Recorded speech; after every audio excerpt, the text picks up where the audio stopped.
Bodies of the four deceased hostages, the Bibas family, Ariel and Kafir, the youngest to have been taken by Hamas on October the 7th, and their mother Shiri, and also Oded Lifshitz, who is one of the oldest, now 84. Their bodies in coffins have been loaded onto Red Cross cars who have now departed that point in Khan Yunis where this Hamas ceremony, if you will, took place.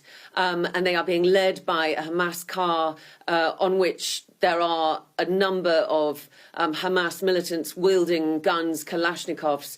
And from this point, they will be meeting with Israeli Defense Forces in Gaza. And we understand that there will then be a military ceremony in Gaza with a military rabbi. So welcome to my YouTube page. Thank you for joining and subscribing. You're not no longer alluded to the informations that are circulating the airwaves of what happened in October 7th led to the fallout of the Hamas and Israeli conflict.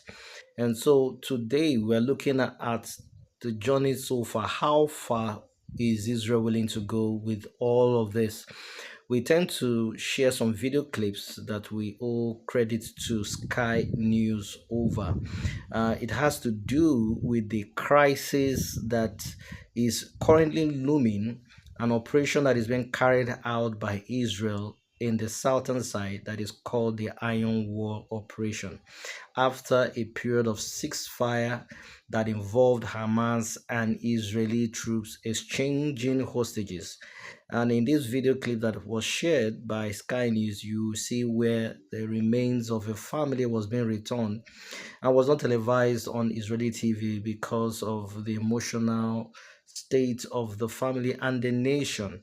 And just as soon as that seemed to be over, Israel broke the ceasefire deal by engaging in an outright assault on certain strategic spots, which they tend to label as Hamas controlled area. And already the people of Palestine are already suffering a lot of casualties, children dying, and it's said that, or it's allegedly said, that the places that are being targeted by Israel are not occupied by terrorists, but rather occupied by civilians.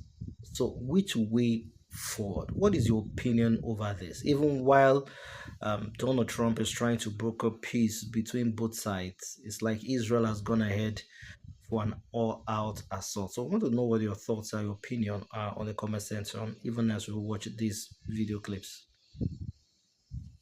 You may have got used to the images of destruction in Gaza after 16 months of Israeli bombardment. But just a few days after that ceasefire was agreed, Israel launched another massive military operation in the occupied West Bank, which they call Operation Iron Wall.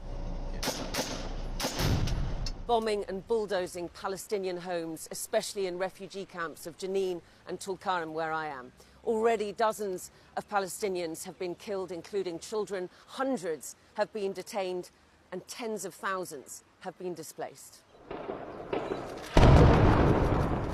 It's also created an atmosphere where extremist Israeli settlers feel that they have freer rein to ramp up their attacks against Palestinians. And that's not helped by the fact that Donald Trump has now lifted sanctions imposed by Joe Biden on a handful of Israeli settlers, which has added to the culture of impunity. Israel says this is about rooting out militant groups to make sure that another October the 7th doesn't originate from the West Bank.